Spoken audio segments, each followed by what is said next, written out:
Hello everybody, मैं doctor Taufiq Hussain, associate professor in higher education. पिछले व्याख्यान में हम प्रजामंडल आंदोलन के विषय में चर्चा कर रहे थे और हमने देखा कि प्रजामंडल से हमारा क्या तात्पर्य है, राजस्थान में कौन कौन से प्रजामंडल थे, इसकी चर्चा की थी।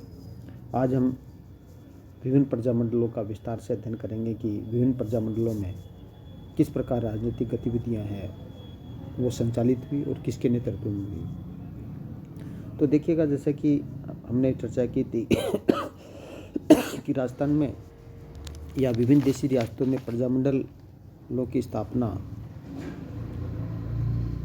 का मार्ग है वो अखिल भारतीय देशी लोक परिषद की स्थापना के पश्चात हुआ। 1927 में जो अखिल भारतीय देशी लोक परिषद की स्थापना जो बम्बई में हुई थी, उसमें उसका जो उद्देश्य था वो देशी रियासतों में उत्तरदायी शासन की स्थापना करना था। और इसकी स्थापना के पश्चात 1928 के अंदर जो अखिल राजपूताना देशी लोक परिषद की जो स्थापना हुई, जिसका प्रथम अधिवेशन अजमेर में हुआ, जिसकी अध्यक्षता रामनारायण चौधरी ने की। उसके पश्चात राजस्थान में है वो राजनीतिक संगठन बनने का जो सिलसिला है वो प्रारंभ हुआ, और जिन्हें कि इन राजनीतिक संगठनों को प्रजा परिषद, लोक परिषद या प्रजामंडल वो कहा गया। और इसी श्रृंखला में जो पहला प्रजामंडल जो राजस्थान में स्थापित हुआ वो जयपुर प्रजामंडल था। तो जयपुर प्रजामंडल है उसको राजस्थान में राजनीतिक जागृति पैदा करने में महत्वपूर्ण योगदान है वो जयपुर प्रजामंडल का माना जाता है। लेकिन जयपुर प्रजामंडल की स्थापना से पूर्व अनेक ऐसे व्यक्ति थे जिन्होंने जयपुर में राजनीतिक चेतना जागृत करने का प्रयास किया था। उन व्यक्तित्वों में अर्जुनलाल सेठी, हीरालाल शास्त्री, जमनालाल बजाज और मोतीलाल तेजावत जैसे व्यक्ति हैं, वो प्रमुख थे जिन्होंने जयपुर के अंदर है वो राजनीतिक चेतना जागृत करने का है वो प्रयास किया। जहाँ तक अर्जुनलाल शेट्टी की हम बात करते हैं कि राजस्थान में राजनीतिक चेतना जागृत करने का जो प्रथम प्रयास है वो अर्जुनलाल शेट्टी के द्वारा किया गया। और अर्जुनलाल शेट्टी के बारे में आप जानते हैं कि अर्जुनलाल शेट्टी जयपुर के रहने वाले थे और एक दिगंबर जैन परिवार में इनका जन्म हुआ था। और ये जो जयपुर के शासक स्वाई माधो सिंह सेकंड के समकालीन थे। जब इनके पिताजी जब इनको स्वाई माधो सिंह के दरबार के अंदर लेकर के गए तो स्वाई माधो सिंह है उन्होंने वो इनसे अत्यधिक प्रभावित हुए और अच्छी शिक्षा दिलाने का सलाह दी। और इन्होंने महाराजा कॉलेज से स्नातक करने के पश्चात है वो स्वाई माधो सिंह से जब पुनः मिलने के लिए गए तो उन्होंने स्वाई माधो सिंह ने सेकंड ने इन्होंने उच्च पद देने का आश्वासन दिया। लेकिन अर्जुनलाल शेट्टी ने इस प्रस्ताव को है वो स्वाई माधो सिंह जी के प्रस्ताव को ये कहते हुए स्वीकार कर दिया कि यदि अर्जुनलाल शेट्टी नौकरी करेगा तो अंग्रेज़ों को इस देश से कौन बाहर निकालेगा। तो इस प्रकार अर्जुनलाल शेट्टी है वो राजस्थान के अंदर, जयपुर के अंदर है वो सुव्यवस्थित जो राजनीतिक जागृति पैदा करने का जो श्रेय है, जो पहला प्रयास है वो अर्जुनलाल शेट्टी के द्वारा किया गया। अर्जुनलाल शेट्टी, जैसे कि हमने पिछले व्याख्यान में भी हमने देखा कि अर्जुनलाल शेट्टी जो सशस्त्र क्रांति के जो जनक थे रासबिहारी बोस है उसके संपर्क में आते हैं।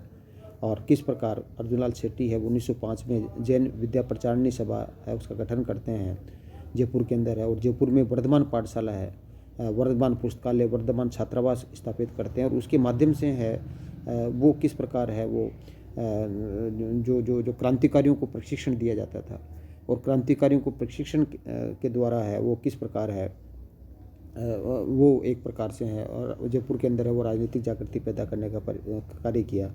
और किस प्रकार रासबिहारी बोस है जो कि 1857 की क्रांति के 50 वर्ष पूरे होने पर है वो पूरे भारत में एक साथ सशस्त्र क्रांति की योजना बना रहे थे। और उसके अंतर्गत है वो जो केसी सिंह बारट और ज्वार सिंह बारट और प्रताप सिंह बारट को किस प्रकार है वो जो हार्डिंग बम कांड है उसका जो दायित्व है वो सौंपते हैं।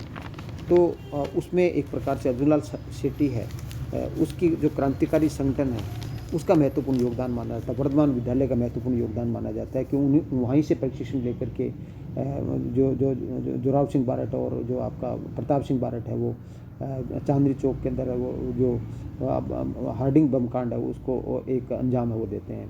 और किस प्रकार एक प्रकार से आप जानते हैं कि 1913 के अंदर जो निवेज हत्याकांड था और उस निवेज हत्याकांड पर शक के आधार पर अर्जुनलाल शेट्टी को बंदी बना लिया जाता है और उनको 5 वर्ष का वो कारावास की सज़ा दी जाती है और उनको मद्रास की वेलूर जेल में भेज दिया जाता है दे दिया जाता है। और किस प्रकार वेलूर जेल से जब 1920 के अंदर है वो अर्जुनलाल शेट्टी है वो वेलूर जेल से बाहर निकलते हैं तो बाल गंगाधर तिलक किस प्रकार उनका स्वागत करते हैं और किस प्रकार अर्जुनलाल शेट्टी है वो गांधी जी के 1921 के असहयोग आंदोलन है उसमें है वो भाग लेते हैं। तो उसमें भाग लेते हैं और इसके पश्चात है वो किस प्रकार वो अपनी कर्मस्थली है वो जयपुर के स्थान पर अजमेर बना लेते हैं और किस प्रकार वो अरबी फारसी की शिक्षा देते हुए बच्चों को है वो अजमेर के अंदर ही उनका है वो 23 दिसंबर 1945 का देहांत हो जाता है। और किस प्रकार उन्होंने स्त्री मुक्ति, शूद्र मुक्ति, पार्श्वयज्ञ, महेंद्र कुमार, मदन लाल पराजय जैसी पुस्तकों की उन्होंने रचना की। उनके माध्यम से राजस्थान के अंदर जयपुर में राजनीतिक जागृति पैदा करने का प्रयास किया। तो जयपुर में राजनीतिक जागृति पैदा करने का जो प्रयास है वो अर्जुनलाल शेट्टी ने है वो वर्धमान जो जो जो जो जो विद्यालय उसके माध्यम से क्रांतिकारियों को प्रशिक्षण दे करके वो किया।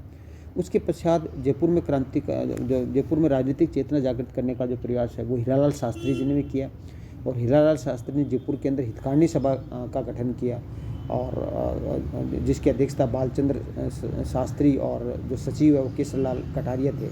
और हीरालाल शास्त्री का एक महत्वपूर्ण योगदान ये है कि इन्होंने एक जीवन कुटीर नामक संस्था की स्थापना है वो जयपुर के जो टोंक उस तत्कालीन टोंक के जो निवाई नामक स्थान है वहाँ पर है जीवन कुटीर नामक संस्था की स्थापना की। क्योंकि जीवन कुटीर क्या था कि हीरालाल शास्त्री जी की जो पुत्री थी शांताबाई उन्होंने बालिका शिक्षा के लिए महत्वपूर्ण कार्य किया लेकिन उनकी असामयिक मृत्यु हो जाती है। तो ऐसी स्थिति में उनकी स्मृति के अंदर है उनके द्वारा किए गए शांताबाई के द्वारा किए गए कार्य को आगे बढ़ाने के लिए शिक्षा के क्षेत्र में किए गए आगे बढ़ाने के लिए है वो जो हीरालाल शास्त्री उन्होंने जीवन कुटीर नामक संस्था की स्थापना की। और यही जीवन कुटीर नामक जो संस्था है 1935 के अंदर है वो वनस्थली विद्यापीठ है जो पंचमुखी शिक्षा के लिए प्रमुख माना जाता है। स्त्री शिक्षा के लिए राष्ट्रीय स्तर पर है वो एक प्रमुख संस्थान है वो मानी जाती है।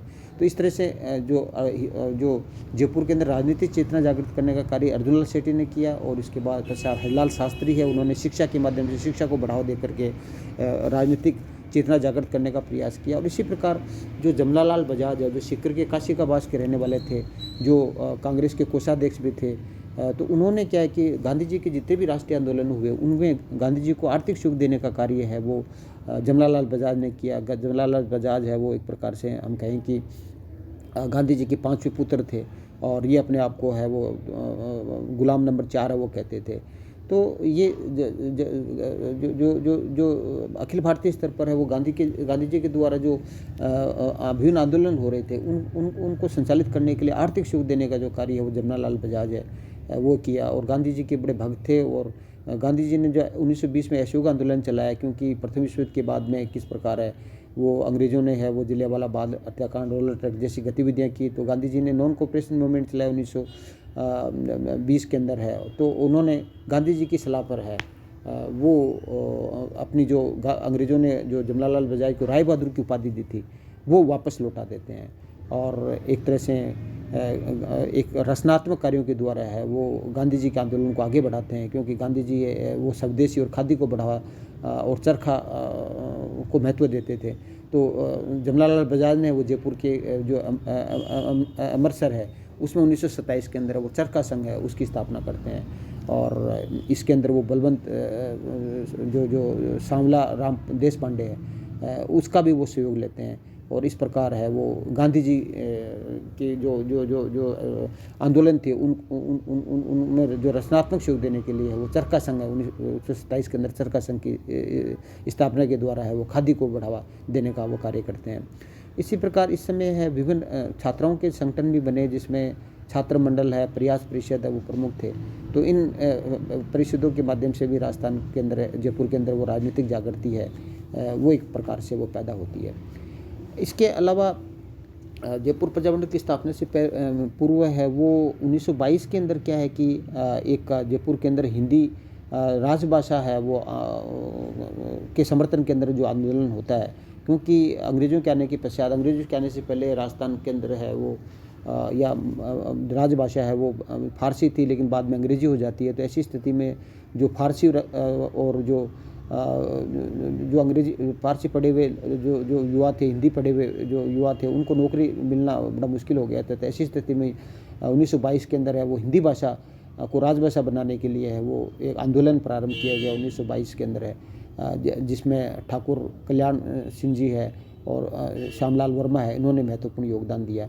तो इस प्रकार 1922 के अंदर जो हिंदी राजभाषा आंदोलन है उसको उसने जो जयपुर के अंदर प्रारंभ हुआ, उससे भी जयपुर के अंदर वो राजनीतिक चेतना जागृत हुई। और जो जो जो जो श्यामलाल वर्मा है, उन्होंने तो एक प्रकार से है वो जयपुर के अंदर एक डेली न्यूज़पेपर है उसकी वो भी प्रारंभ किया। तो उसके माध्यम से भी है युवाओं के अंदर है वो राजनीतिक जागृति पैदा हुई। इसी समय ऐसा कहा जाता है कि 1926 के अंदर है वो एक भयंकर अकाल पड़ता है, और इस अकाल के कारण से क्या है कि जयपुर का जो अनाज है वो बाहर भेजना प्रारंभ कर दिया जाता है। तो ऐसी स्थिति के अंदर क्या है कि जयपुर के लोगों ने है वो इस कारण से विरोध किया कि अनाज है उसकी जयपुर में ज़्यादा ज़रूरत है। तो उसके लिए आंदोलन चलाया गया। और इस समय जो जयपुर के जो महाराजा थे सवाई माधो सिंह है, उसकी सेकंड की मृत्यु के पश्चात सवाई मान सिंह सेकंड है वो जयपुर के महाराजा बनते हैं, लेकिन वो अल्पायु के थे। तो ऐसी स्थिति में है उनके लिए शासन संचालन करने के लिए कौंसिल बना दी जाती है, लेकिन कौंसिल काफ़ी भ्रष्टाचार करती है, और इसका विरोध करने के लिए है वो आंदोलन चलाया, जिसके अंदर अंग्रेज़ों ने है वो फायरिंग की, और इसमें एक व्यक्ति और बहुत से लोग हैं वो घायल हो गए, जो 1 सितंबर 1927 की घटना है। तो इसके जांच के लिए है वो एक 2 सदस्यीय जांच कमेटी बनाई जाती है, जिसमें सईद इफ्तियार हसन और नानक राम जौहरी है, उनको है जो एक जांच कमेटी का जो सदस्य बनाया जाता है। तो इस प्रकार एक तरह से राजस्थान में राजनीतिक जागृति जो पैदा होती है, और राजनीतिक जागृति पैदा करने में जो मोतीलाल तेजावत का भी महत्वपूर्ण योगदान माना जाता है। जैसे कि मैंने आपको बताया कि मोतीलाल तेजावत राजस्थान में जो भीलों का जो आंदोलन हुआ, भीलों को जागृति पैदा करने के लिए जो एक ही आंदोलन चलाया, उसका महत्वपूर्ण योगदान था। लेकिन नीमड़ा हत्याकांड था और उसके द्वारा उनको बंदी बना लिया जाता है। तो ऐसी स्थिति के अंदर उनकी मोतीलाल तेजावत की मुक्ति के लिए है वो किस प्रकार आप जानते हैं कि 5 अप्रैल 1931 के अंदर है वो मोतीलाल जो दिवस है उसका आयोजन करते हैं मोतीलाल की रिहाइश करने के लिए। तो इस प्रकार जयपुर प्रजामंडल की स्थापना से पहले है वो राजस्थान के अंदर है वो विभिन्न राजनीतिक गतिविधियां हैं वो होती हैं, और इस राजनीतिक गतिविधियां जब अपना जो एक विकार रूप ले लेती हैं, तो ऐसी स्थिति के अंदर क्या है कि जो कपूरचंद पाटनी है और जमनालाल बजाज है, वो दोनों मिलकर के है वो 1931 के अंदर है वो जयपुर प्रजामंडल की स्थापना करते हैं। तो जयपुर प्रजामंडल की जो स्थापना है वो राजस्थान का जो पहला प्रजामंडल था, जिसकी स्थापना कपूरचंद पाटनी और जमनालाल बजाज दोनों ने मिलकर के की। लेकिन ये जो संस्था थी वो प्रभावशाली नहीं रही, और ऐसी स्थिति के अंदर क्या है कि जो 1900 इसमें जो एक तरह से जब ये प्रभावशाली नहीं रही, तो ऐसी स्थिति में जमनालाल बजाज है उन्होंने क्या किया कि 1936 में है वो इस प्रजामंडल को है वो वापस पुनर्गठित है वो करने का प्रयास किया। और इसके लिए उन्होंने 1936 के अंदर है वो इस प्रजामंडल का जो अध्यक्ष है वो एक तरह से क्या है कि चिरंजीलाल मिश्र को बना दिया जाता है, और हिलाल शास्त्री उसको सचिव बना दिया जाता है। और उसके पश्चात है वो 1936 के अंदर है जब पुनर्गठन किया जाता है, तो उसके पश्चात 1938 के अंदर है वो कांग्रेस का जो हरिपुरा अधिवेशन होता है, और हरिपुरा अधिवेशन के पश्चात है वो इस प्रजामंडल का वापस पुनर्गठन किया जाता है जो एक प्रकार से। और इसमें क्या है कि जो जमनालाल बजाज है वो इसके मतलब खुद है वो अध्यक्ष बन जाते हैं। तो और अध्यक्ष बनने के पश्चात 9 मई 1938 को है जयपुर प्रजामंडल का जो प्रथम अधिवेशन होता है जयपुर के अंदर है, और जैसे मैंने बताया कि अध्यक्षता जमनालाल बजाज करते हैं। और इस जमनालाल बजाज है वो इसके अंदर है वो जयपुर में उत्तरदायी सरकार की शासन स्थापित करने की मांग करते हैं। तो ऐसी स्थिति के अंदर जो विशाल आंदोलन करते हैं, तो उसके कारण से क्या है कि जमनालाल जो एक जयपुर सरकार एक तरह से बौखला जाती है और जमनालाल बजाज को जयपुर में प्रवेश पर पाबंदी लगा दी जाती है। तो और उनके कार्यकलापों पर, जयपुर प्रजामंडल के कार्यकलापों पर भी है वह सरकार वो प्रतिबंध लगा देती है। लेकिन जमनालाल बजाज है वो इस राजाज्ञा के उल्लंघन कर करके जयपुर के अंदर प्रवेश करते हैं। तो ऐसी स्थिति में जमनालाल बजाज है उसको गिरफ्तार कर लिया जाता है और जमनालाल बजाज के साथ हीरालाल शास्त्री सहित अनेक जो नेता उनको गिरफ्तार कर लिया जाता है। ऐसी स्थिति में गांधी जी है वो 18 मार्च 1939 को गांधी जी की सलाह पर है वो जो सत्याग्रह है वो स्थगित कर दिया जाता है और इस पर राज्य सरकार और सत्याग्रहों को मुक्त करने के पश्चात है वो प्रजामंडल को मान्यता प्रदान कर दी जाती है। तो 1900 ऐसी स्थिति के अंदर 25 मई 1940 को है वो जमनालाल बजाज ने पुनः जयपुर में जो उत्तरदायी शासन स्थापित करने की मांग है वो पुनः उठाते हैं और इस समय है वो जयपुर प्रजामंडल के अंदर वो शेखावटी किसान आंदोलन है उसका भी जो किसान है जो आंदोलन कर रहे थे उनका भी समर्थन है वो प्राप्त हो जाता है।